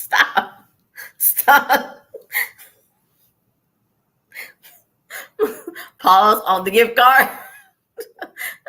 I shouldn't be talking though, because I mean I'm stuck on that whole side of the road date from the beginning. Right, you stuck on Chris ticket saying Dior was on the side of a dirt road, as you put it, for their dates. I want to know what happened to the gift card because we ain't together. What the contract say? I don't know, but I mean, yeah, that was something else though. I mean, yeah, but he dating folks. He said he's dating folks. And Shay back on them brunches. I mean, but Shay had a glow. I have to say, Shay just looked. She came to slay on that call. Sorry, I liked it. She did look like she was released, if I want to say True, something. true. Like she looked like she was released from it all. So yeah, the melanin was popping. So I mean, because once you feel like you're released, your spirit's free, then of course you're gonna be like, you're gonna glow. So, I mean, right? But yeah, they the favorite couple, because he said we came and we conquered. They ain't together 4 months later. Which honestly, that kind of surprised me because I thought because she seemed like she was stuck in her delulu about the whole relationship. So I thought because she was like my man when Diamond came up to her and was talking about Alexis told me that Josh had asked her to get it on in the hallway. So I mean, she seemed like she was stuck on that whole my man thing. So I'm like, I thought she was gonna stick it out for another 12 years. But good. Well, I mean, how it's been 2 years. They had a 2-year break before. They could be back together. You got a point there. So, he had a whole kid, and she had 2 years to come to terms. So We don't know. We don't know exactly why. She just said he out there with the ladies. I mean, yeah. Well, We're gonna talk about Jody. yeah. Last but certainly not least, she Well, we're done not, finally released this man. I mean, after 100 years, not even 84, 100 years of faking the funk with her, or faking funk with Aaron, little Aaron. She finally releases man to be the best that he can be with somebody else because, girl,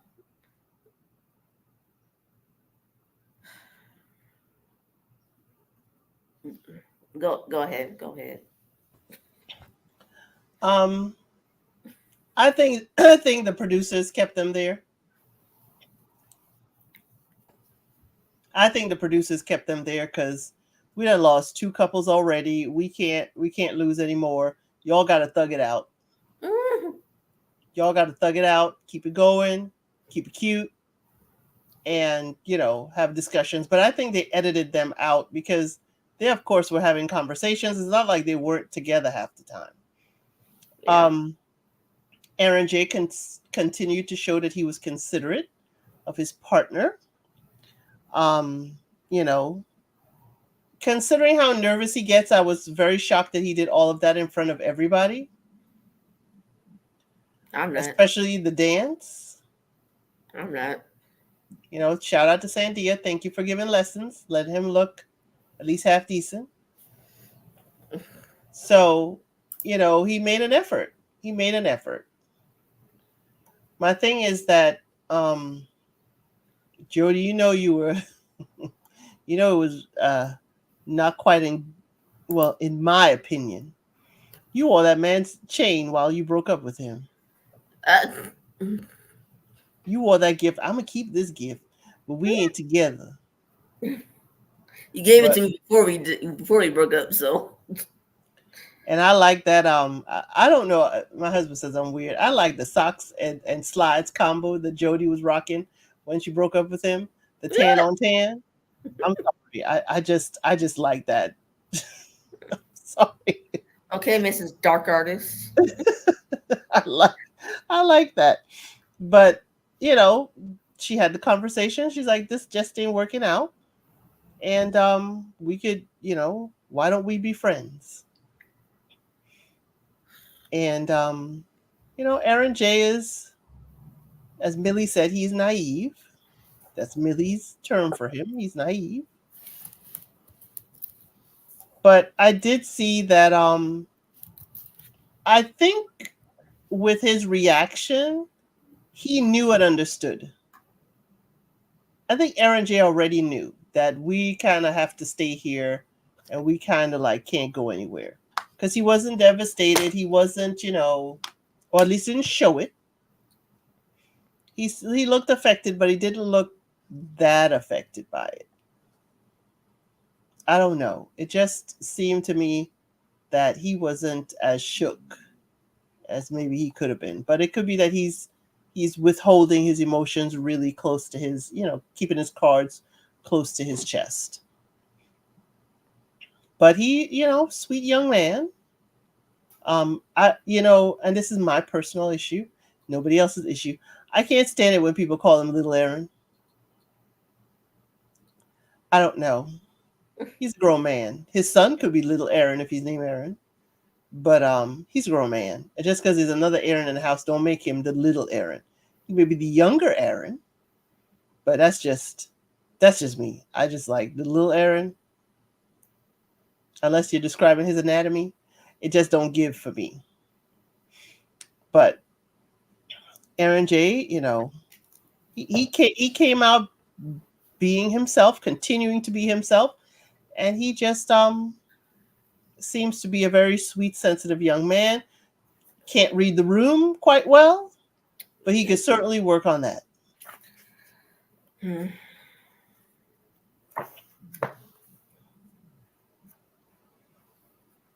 Jody, please, Jody, the 4 months later, Jody's like, hey, I don't know if it's going to be a. He or she That is my next partner.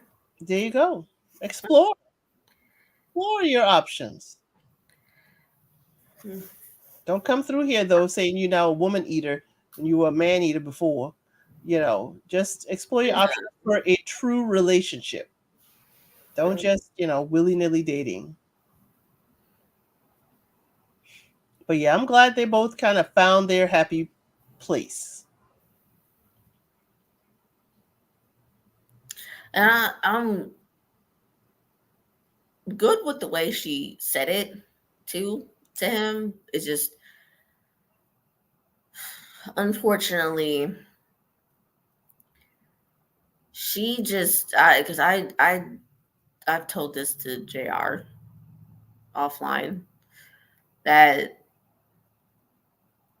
unfortunately she the with her just refusing to say anything, it's just like for so long it made her look like the bad guy, even though she may not have meant to come off that way. So, um, it's she just it's just the unfortunate. It's just she just needed to do it sooner rather than later because now she's doing it on national television. She's prolonging it on national television, and people are gonna. I mean, as much as Aaron J is um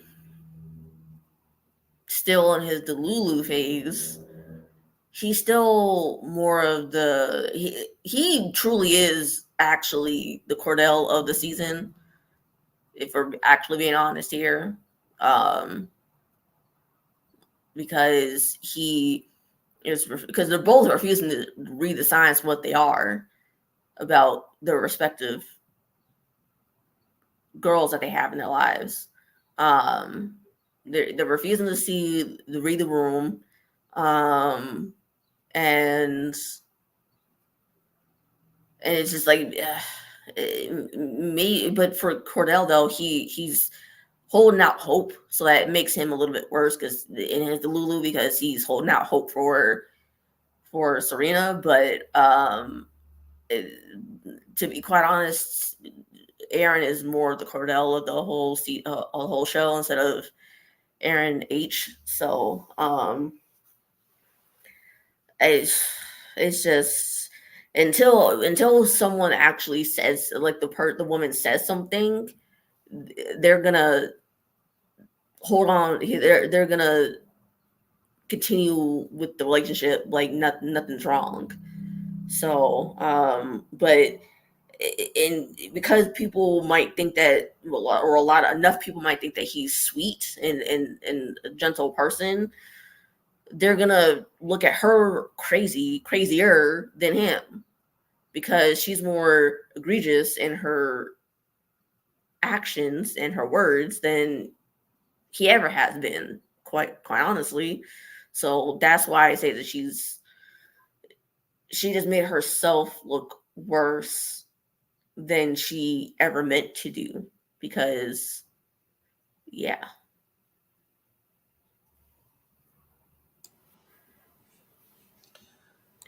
I think the way that Jody and Aaron were able to have a conversation away from everybody, it was really awesome. That's what I was looking for everybody. Mm. I was looking at that for everybody. I was like, let's sit down together or let's talk and walk and even if it was on the final date or whatever, I was looking for everybody to have some sort of moment.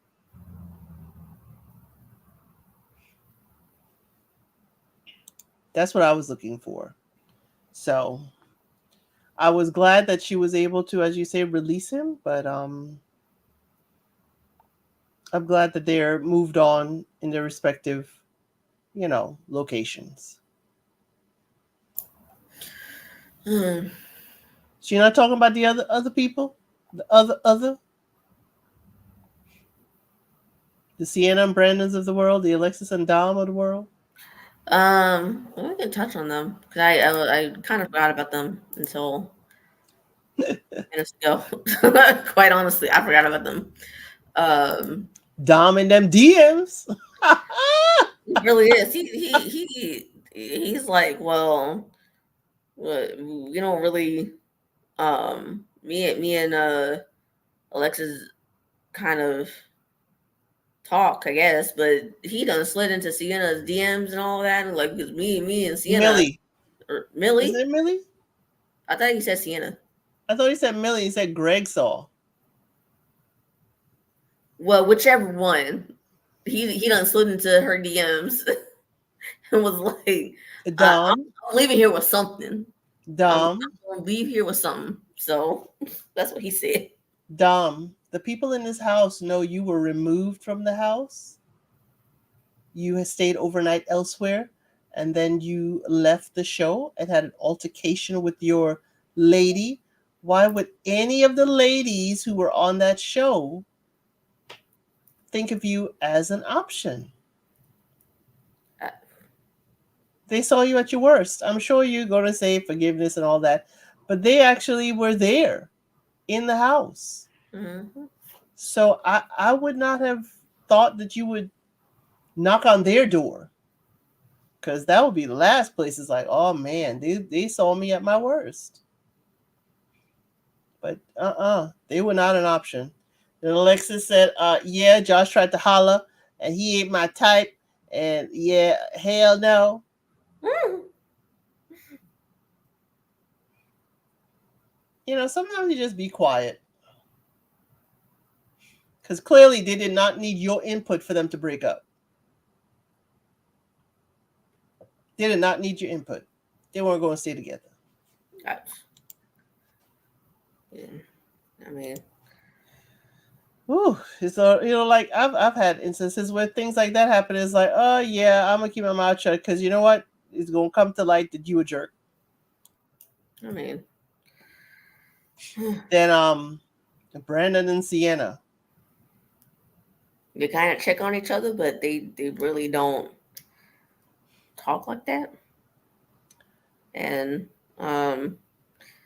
apparently he met somebody at a Met or just kissed somebody? he said met somebody at a concert and kissed. I mean, it's kind of given that he just kissed her and that was it and that's all. And I mean, but Kiss and then, hey baby girl, what's your name? That's what it sounded like. okay, Alexa, cue dilemma, please. Because I'm sorry, Brandon. How do I become friends with a woman that has called me a bee on television and then threw flowers at me? You like toxicity. You like the fiery spirit. Must be. Because if someone called me that and threw something at me, yeah, we done. We done. Signed, sealed, and blocked. I don't know. I mean,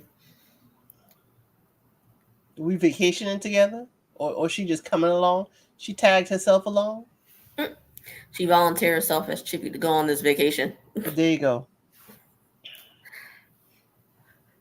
But my golly, I could not forgive you for that, because that on national TV is going to be, forever. Just like we say, your kids is going to see this forever. Your kids are going to see that this lady has disrespected you verbally and physically, and she is still in your life.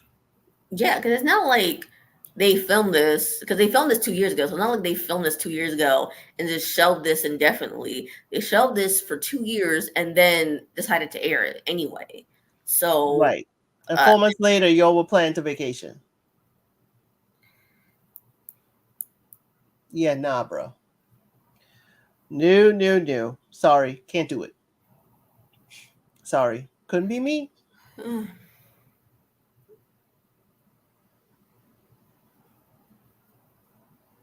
But yeah, that I thought it was interesting that they did those four as well in their catch up for the 4 months. It was interesting to say the least.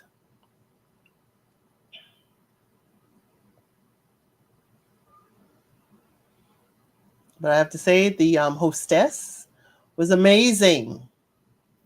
Was amazing. Can we have her on? Put a ring on it and all that stuff. Could we have her on more shows? I mean, if you want to, I mean, I I like ain't never gonna her. watch the shows, but I mean, if y'all want it, then I'll sign a petition or something. But I like her. Or even better, she could be the host. She could be the reunion hostess for Ready to Love, because no, she got that fire. just replace Tommy as a whole, because I mean, Tommy ain't. I'm gonna keep it there. Well, Tommy got to give his sage advice since he's mad weed. Tommy is a joke. Yeah, he's a comedian. Yeah, you know that's not what I meant. Be quiet. he's a joke. So he can leave and have Taronda, because you're right, she did a very good job here. I don't think I'm gonna be watching any more OWN stuff for a while, because Ready to Love done pissed me off, and this just irritated my soul. So What's next on OWN? I don't know, and I honestly don't really care. I assume Ready to Love soon enough, but I could care less about Ready to Love at the moment. Oh, don't they have that show with the family that's in real estate? Yeah, I think Aubrey sent me a clip on that on IG, but I am not gonna be looking at that. That looks tiring as hell. This is already tiring. That even looks worse. So Yeah, Family Empire Houston, ugh, Love and Marriage ugh. Huntsville, and they're replaying Never Ever Met's final next Friday. So yeah, I won't be on OWN for a bit. I can't do OWN for a while. I'm sorry, y'all. OWN just sucked the life out of me with this. So like I need to take a good long break from OWN before I decide to do anything else. At least 6 months, if not longer than that. So um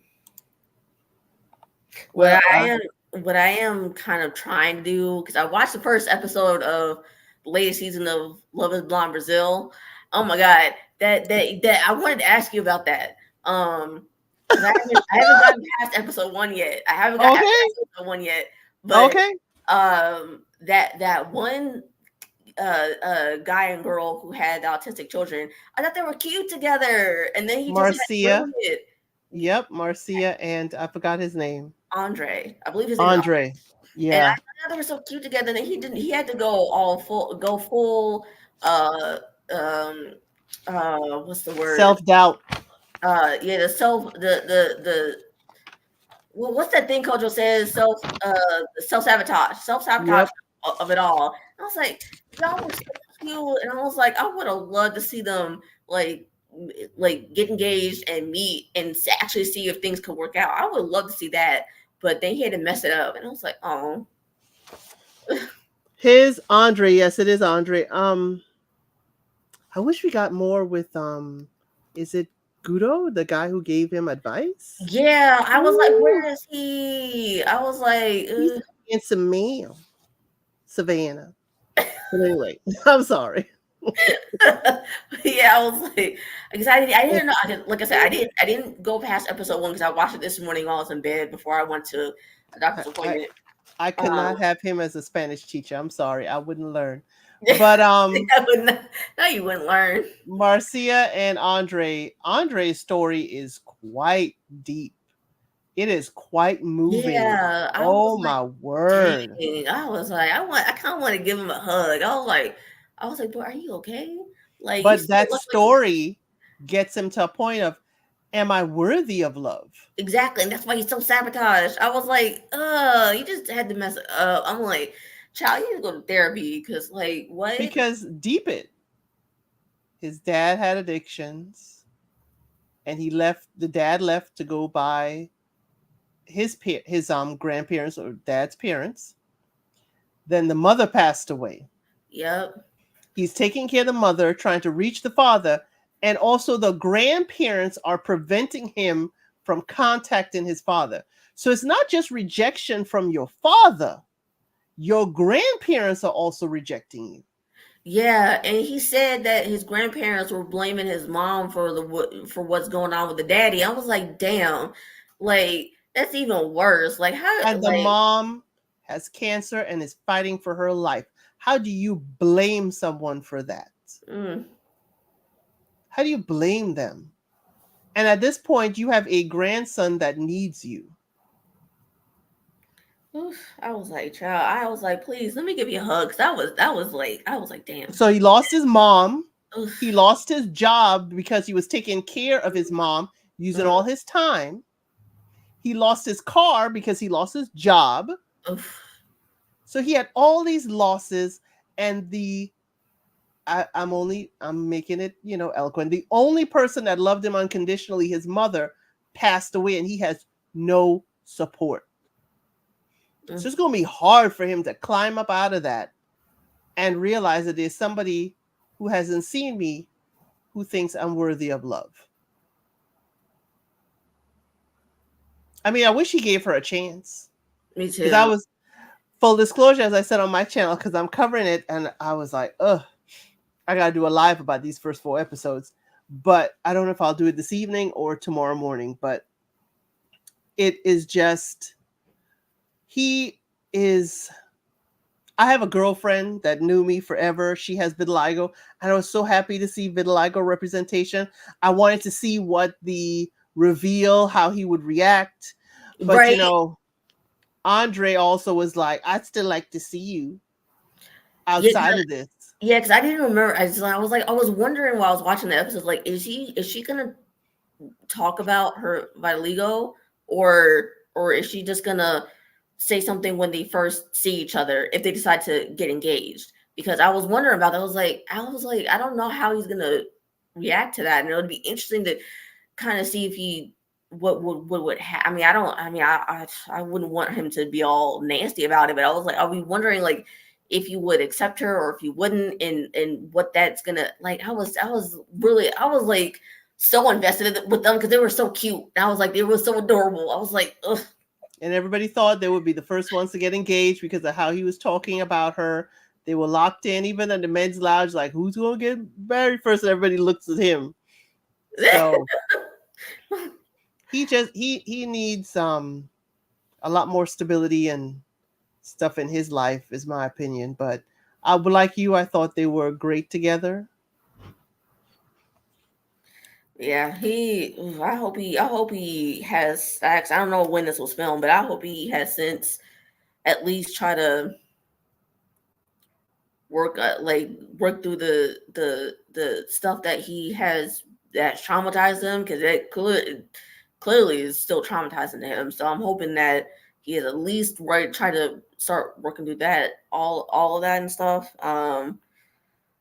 If not, fully try to get through it. But I mean, I hope because he is, I mean, he seems like such a sweetie pie to me. So that's why I'm partial to him. And I was just so sad to see that. I was like, damn. Yeah, he really self-sabotaged, and I was like, did he not want to go through this on camera? Did he, rejection is hard. He doesn't know how she would react to seeing him. It just, I felt that for him, but I was like, dude, you got to give it a chance.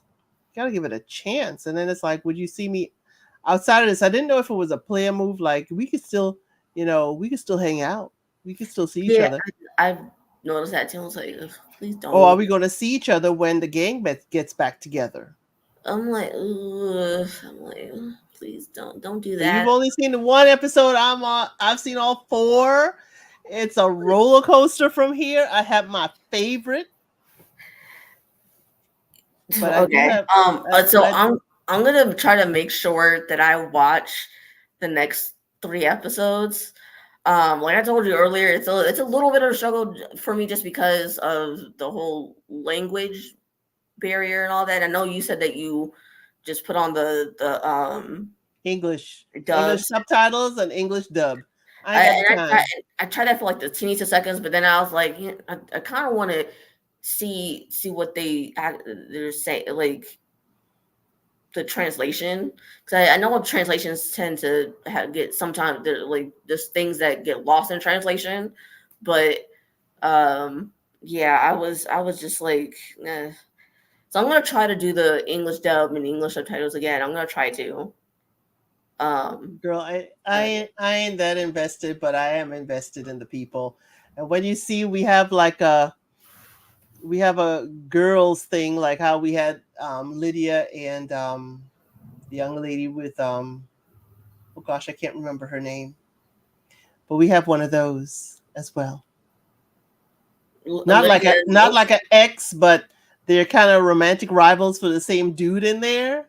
Lydia and Uche from the other Love Is Blind. Right, but you know how Lydia and the other girl were close.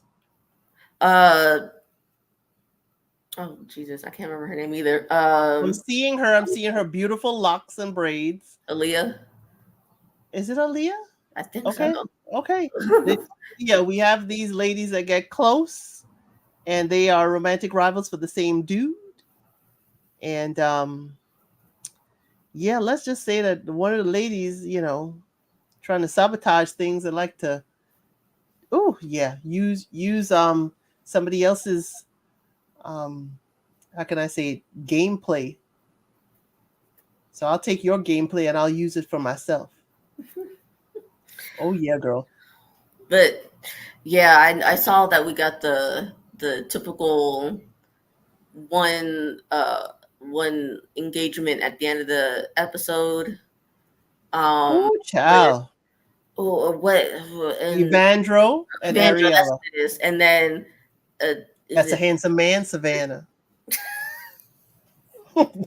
Sorry. That's a handsome man. did she say her name is Italia? Or is Ariella. Ariella? Sorry. See, that's why I was like, was it Italia or is it Ariella? Okay, so there you go. Ariella. Okay. I get confused with Ariella and Marilia. Really? Okay. Those two names confuse me, not the two women. But oh girl, wait till you see it. One of the dudes gets confused as to which woman. And he gotta go backpedal. Child, is this another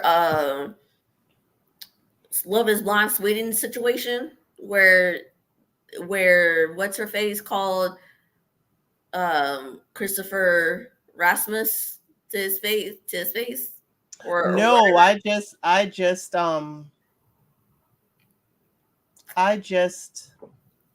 don't check my notes and forget that it's the other person that I really wanted to date, but I ended up with you because I made a mistake.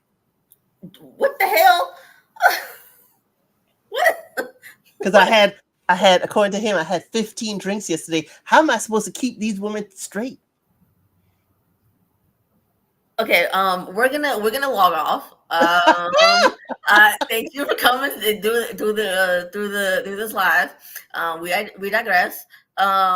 Please like, share, and subscribe, and we will see you when we see you in August for Love Is Blind UK. Please share your thoughts on in the afterlife. So thank you for coming. Bye bye.